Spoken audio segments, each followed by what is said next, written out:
Hola, ¿qué tal? Muy buenas noches. Mi nombre es Héctor Salazar, coordinador de Movi aquí en la Ciudad de México. Estamos muy contentos porque el día de hoy estamos presentando nuestro tercer café político, Diálogos por la Diversidad, aquí en la librería LGBT de la Ciudad de México. Somos Voces. El tema del día de hoy es visibilidad de la agenda LGBT en el proceso electoral que viene en 2024. Para eso tenemos un experto, el diputado del Congreso de la Ciudad de México, Temístocles Villanueva. ¿Cómo estás, Temístocles? Héctor, qué gusto poder saludar a ti y a todas las personas que siguen esta transmisión, a todo el equipo de Movi. Aprovecho para mandarle un saludo a Víctor Espíndola por la invitación para estar el día de hoy acá. Y pues un gusto hablar de este tema que para mí es el tema de diario, la política y la diversidad sexual.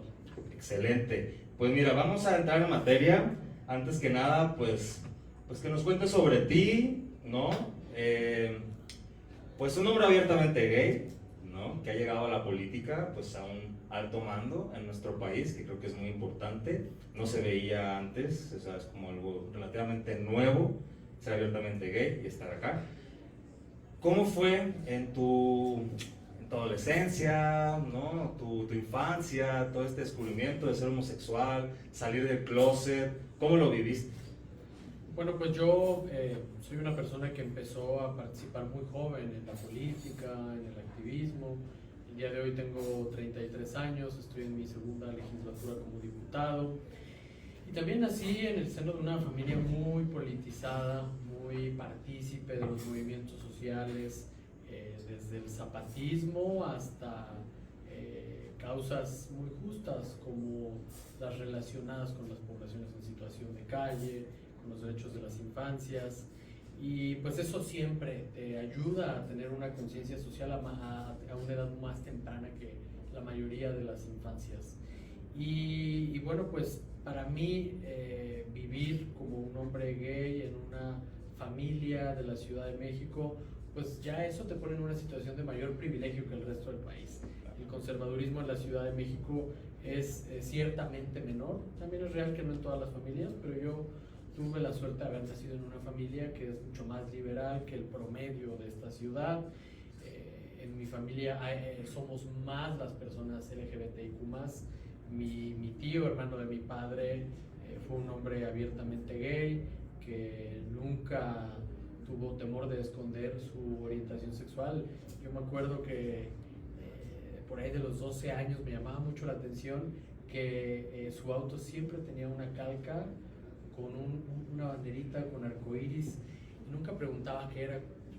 Para mí era como pues, un adorno en su auto, ¿no? Y un día, me acuerdo muy bien, íbamos saliendo de un supermercado, mi tío nos había prestado su auto, mi mamá iba manejando, y le dije a mi mamá, oye mamá, ¿por qué mi tío siempre tiene en su coche esa banderita? Y me dijo, porque es la bandera de la diversidad sexual, de los gays y de las lesbianas. Todavía no era tan clara la visibilidad de la población trans. Y le dije, ¿y esos quiénes son? Y dijo, pues son las personas que sienten atracción por personas de su mismo género. Y tu tío es gay, por eso tiene la bandera del orgullo en su auto. Entonces, pues nunca sentí un nivel de rechazo o de represión en mi familia. Eso me permitió a los 18 años salir del closet con mis papás, con mi abuela, con el círculo más cercano, y poco más tarde pues con el resto de la familia. Estoy seguro que eso me permitió pues tener una mayor libertad y por lo tanto participar sin miedo en la política como un hombre abiertamente gay. Sí, justamente la siguiente pregunta o algo que me interesaría saber es, bueno, me comentas que ya desde muy joven interesado en temas pues de defensa de los derechos humanos, ¿no? Entonces, justo, ¿qué fue lo que te impulsó a ti para pues meterte a este mundo de la política? Bueno, tal vez yo conocí el activismo a la par que conocí la política, más o menos, porque para mí hay dos episodios importantes en mi vida que me hacen entender la necesidad de militar en la política. Lo primero es la efervescencia social que se genera en 2005 con el desafuero del entonces jefe de gobierno Andrés Manuel López Obrador. Yo en la prepa era muy joven, ni siquiera tenía derecho a votar, pero me quedaba claro que se estaba cometiendo una injusticia y yo quería salir y manifestarme también en contra de esa injusticia. y además observaba cosas positivas que estaban ocurriendo en la ciudad. Entonces me parecía absurdo que un gobernante que lograra cosas en favor de su comunidad estuviera siendo perseguido políticamente. Y aunque no formaba parte de ninguna organización, pues sí participaba en las marchas. Y el segundo episodio, ya como definitorio, pues fue la elección de 2006, una elección muy controversial, muy polémica, donde Andrés Manuel acusa que ocurre un fraude electoral, y yo ahí ya participaba directamente con las organizaciones. Tenía 16 años, pero recuerdo muy bien el trabajo de Jesús Rodríguez, el trabajo como activista que conformó una organización llamada Resistencia Creativa, que realizaba intervenciones en el espacio público tratando de detonar la conciencia social.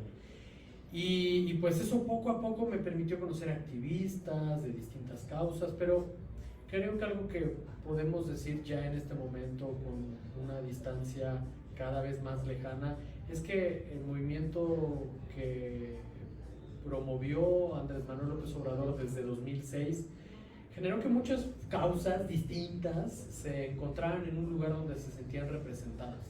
Yo sé que hay controversias al respecto, sobre todo en el tema de la diversidad sexual, pero ahí yo conocí a las primeras personas activistas de la diversidad sexual. Y pues entendí en ese movimiento que defender los derechos de mi comunidad hablo no de la diversidad sexual, sino los derechos de la ciudadanía, de quienes habitamos la ciudad, era compatible con defender los derechos individuales de quienes somos parte de la diversidad sexual y de género. Pero aparte de político ahora, también eres cineasta, ¿cierto? Bueno, estudié cinematografía. Yo creo que un cineasta es el que hace películas, el que hace cine.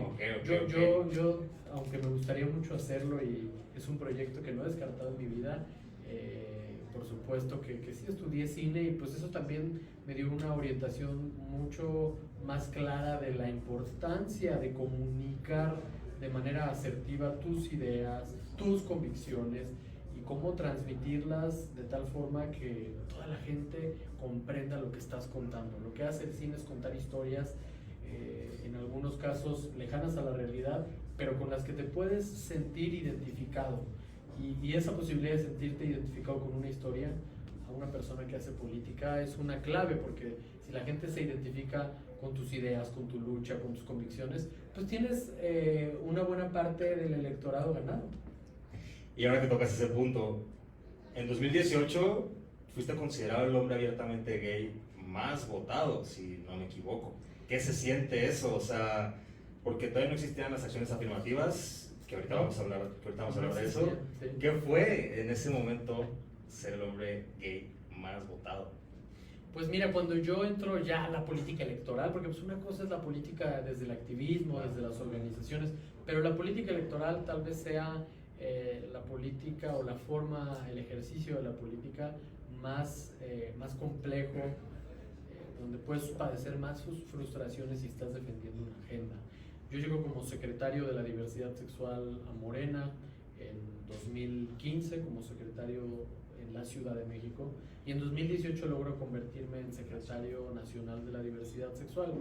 Ese proceso pues me permitió comprender que la única manera en la que podíamos transformar el entramado social pues era estando en los espacios de representación. Al final, como secretario de la diversidad sexual, pues me tocaba buscar a las diputadas y diputados cada vez que se discutía alguna reforma que impactaba a nuestras poblaciones, desde matrimonio igualitario hasta reconocimiento del derecho a la identidad de género. Y lo que siempre encontraba era mucho desconocimiento de parte de las personas legisladoras. Y eso me hizo darme cuenta que yo tenía que estar ahí, que yo podía ser diputado, pero necesitaba primero ser impulsado por el partido o, en todo caso, obtener la mayoría de la ciudadanía, o las dos cosas, ¿no? Porque tienes dos rutas: ser diputado plurinominal, estar en la lista que el partido propone, o ganarte tu elección. Y pues yo decidí el segundo camino, salir a competir a la calle y ganar una elección. Tuve el acompañamiento de dos personajes políticos de quienes he recibido mucha solidaridad, mucho apoyo, que son Néstor Núñez, el exalcalde en Cuauhtémoc, y el doctor Ricardo Monreal, el ex coordinador del grupo parlamentario de Morena en el Senado de la República. Y bueno, pues participo en el 9º distrito local. El 9º distrito es el que se ubica en el norte de la alcaldía Cuauhtémoc. Abarca colonias muy emblemáticas como Tepito, claro, como Tlatelolco, como Santa María la Ribera. Es decir, sí, es el centro de la ciudad, pero además es el centro de la ciudad más complejo, que tiene una brecha de desigualdades más amplia. No es la Roma, no es la Condesa, no es la Juárez, no es Paseo de la Reforma. Bueno, hay un tramo de Paseo de la Reforma dentro, sí, Reforma Norte, Reforma Norte dentro de Tepito y de Tlatelolco. De la Guerrero también le toqué ese tramo de Reforma. Pero pues salí a competir y descubrí que en el barrio había una gran solidaridad a nuestro movimiento, que en colonias tan complejas y tan emblemáticas como Tepito ya hay comunidades que han construido un proceso de acompañamiento social, como las Gardenias del barrio de Tepito, que es un equipo de fútbol emblemático. Y bueno, pues que además eso generaba simpatía, porque la gente que vive la discriminación por su color de piel, por su ingreso económico, pues entiende lo que es padecer la discriminación. Entonces la capacidad de entender lo que es ser discriminado pues es mucho mayor. Y logro convertirme en el hombre gay más votado del país, pues porque además participo en un proceso electoral histórico que fue 2018, donde hubo una altísima participación social. Asumo que no soy el hombre gay más votado en la historia solo por llamarme Temístocles. Lo soy pues porque participé en ese proceso electoral. Difícilmente viviremos una elección tan participativa, tan copiosa como la de 2018, y por eso es que logro serlo. Y bueno, además la Cuauhtémoc tiene una densidad poblacional bastante alta, sí, entonces claro, pues eso provoca un proceso tan participativo. Y ahora bien, ¿consideras que existe o cuál consideras que sea como esta diferencia entre esas elecciones en las que no existían las acciones afirmativas y las que vinieron en 2021 y las que vienen en 2024, en las que ya existe como esta posibilidad de que una persona de la diversidad sexual pues se ha votado de alguna manera? Bueno, yo soy un promotor de las acciones afirmativas. De hecho, yo en el mes de mayo de 2023 logré una reforma al Código de Procedimientos Electorales que garantiza las acciones afirmativas, no solamente a la población LGBTIQ+, también a la población afrodescendiente, a las personas con discapacidad, a las juventudes, a los pueblos, barrios originarios y comunidades indígenas residentes. Y bueno, pues estoy convencido que un espacio como lo es el Parlamento requiere de todas las voces, de todas las poblaciones. La democracia se garantiza cuando todas las personas están representadas. Y bueno, pues ahora no hace falta encontrar grandes aliados políticos, como fue mi caso, para que me impulsaran a ser diputado. Los partidos están obligados a postular a personas de la diversidad sexual y de género, y viene un proceso muy interesante en 2024 por esa circunstancia. Ya ocurrió en 2021, así llegó la diputada Salma Luébano por una acción afirmativa, así llegó también la diputada María Clemente. El alcalde de Nezahualcóyotl. Bueno, no, el presidente municipal de Nezahualcóyotl no llega por acción afirmativa, llega por un trabajo político muy contundente que ha construido desde hace bastantes años, pero se asume como un hombre abiertamente gay. Yo ahora, por ejemplo, aspiro a ser candidato a alcalde en Cuauhtémoc, pero tengo claro que la alcaldía la puedo ganar por mi trabajo construido en 5 años, y no necesariamente por ser un hombre abiertamente gay. Por supuesto que en una alcaldía tan estratégica en el centro de las ideas como es la Cuauhtémoc, pues ser abiertamente gay te genera el respaldo de un sector social, pero eso no te garantiza ganar una elección, esa es la realidad. Y para tus planes, tus proyectos, justamente como alcalde y lo que viene más adelante, ¿tú qué visualizas o cuál consideras que sean estos puntos clave de la agenda LGBT a los que hay que darle más visibilidad, sobre los que hay que trabajar más? Porque si bien ha habido logros, como lo decíamos con las acciones afirmativas, el matrimonio igualitario, etcétera, pues todavía hay muchos pendientes. Entonces, me gustaría escuchar desde tu punto de vista cuáles son esos puntos clave. Bueno, en términos legislativos hemos avanzado muchísimo. A mí me tocó tipificar las terapias de conversión en el Congreso de la Ciudad de México, siendo la ciudad la primera entidad federativa que logra la tipificación. También me tocó emitir la ley para el reconocimiento de derechos a la diversidad sexual, una ley que transversaliza o busca transversalizar la política pública. En fin, hemos logrado reformar varios marcos normativos en la materia, pero estoy convencido que la gran deuda que tenemos con nuestra población es el desarrollo de políticas públicas que garanticen el acceso a los derechos. En la ley se ven muy bien, pero mientras no se aplique la ley no vamos a garantizarlos. Necesitamos hablar de vivienda para nuestras poblaciones, necesitamos hablar de espacios seguros para la convivencia, necesitamos hablar de la gran crisis que estamos viviendo de consumo de sustancias, necesitamos hablar de salud en todos los aspectos, desde salud mental hasta salud física. Necesitamos también posicionar temas que han sido icónicos para el fortalecimiento de nuestras identidades, como es el deporte. Tenemos equipos deportivos muy exitosos que han sobresalido a nivel internacional y que no tienen el reconocimiento suficiente, que no han logrado conquistar espacios seguros para ejercer sus actividades físicas. Necesitamos también promover que las personas trans puedan acceder a muchos otros oficios y empleos, no solamente al estilismo y al trabajo sexual, que no están mal, son oficios igual de dignos que cualquier otro, pero necesitamos ampliar el abanico de oportunidades a todas nuestras poblaciones. Y básicamente es lo mismo que requiere toda la población, solo que la desigualdad que vive nuestra población sigue siendo más acentuada que el resto de las poblaciones. Y hablando de eso, pues ya van 5 años del actual gobierno. Hablemos de la Ciudad de México. ¿Cómo ves tú el trabajo que ha hecho o que estuvo haciendo en su momento Claudia Sheinbaum? ¿Consideras, específicamente en temas de diversidad sexual, consideras que hizo un buen trabajo, nos quedó a deber? ¿Cómo lo ves tú? Bueno, yo creo que hubo un avance sustancial. Está la apertura de la clínica para la atención a la salud de las personas trans, está el diseño de política pública desde el espacio que encabeza Ulises Pineda, que le da atención comunitaria a nuestras poblaciones, estableció una línea de atención telefónica que atiende temas urgentes, sobre todo relacionados con violencia.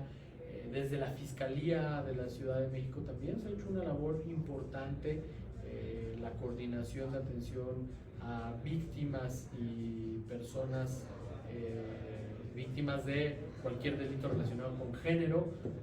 Es una fiscalía, es una coordinación de fiscalías que encabeza una persona con mucha capacidad, con mucha sensibilidad. Lo ha hecho muy bien. Me parece que necesitamos hacer mucho más, pero no tiene que ver con una persona, tiene que ver con coordinar a las autoridades.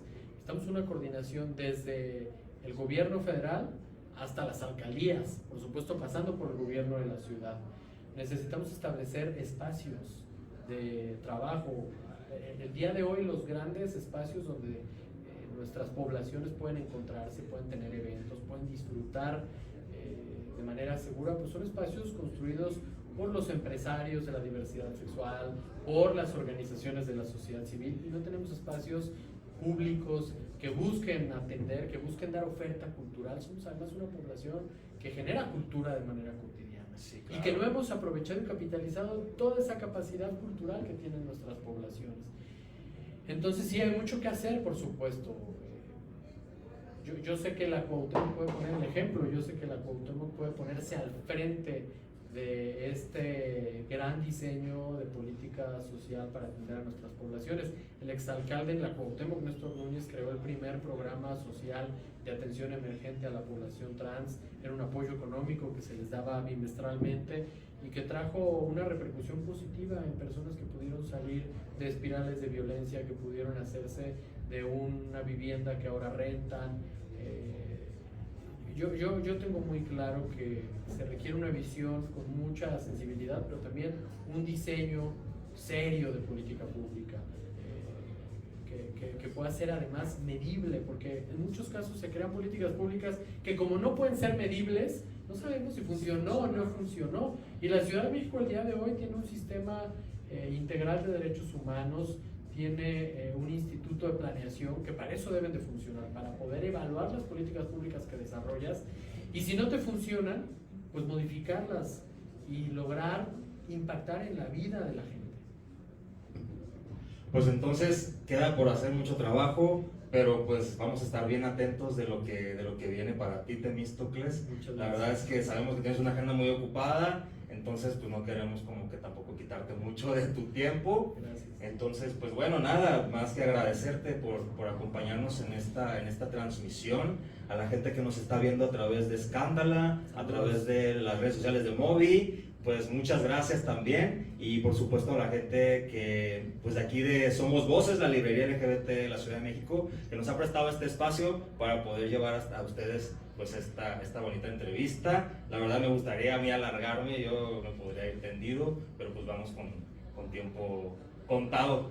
¿Algún mensaje que quieras mandarle a la gente que nos está viendo? Claro que sí, pues pedirles que estén muy atentos a las propuestas, a las convocatorias, a foros, a eventos, sobre todo a quienes residen en la Ciudad de México. Estamos armando una agenda sectorial que busca que toda la gente participe, armar un proyecto de gobierno con la gente. Saludos a todas las personas que nos siguen, saludos a todo el equipo de Movi y de Escándalo. Muchas gracias, diputado Temístocles, y nuevamente muchas gracias a todos, todas y todes. Nos vemos en la próxima emisión de Café Político.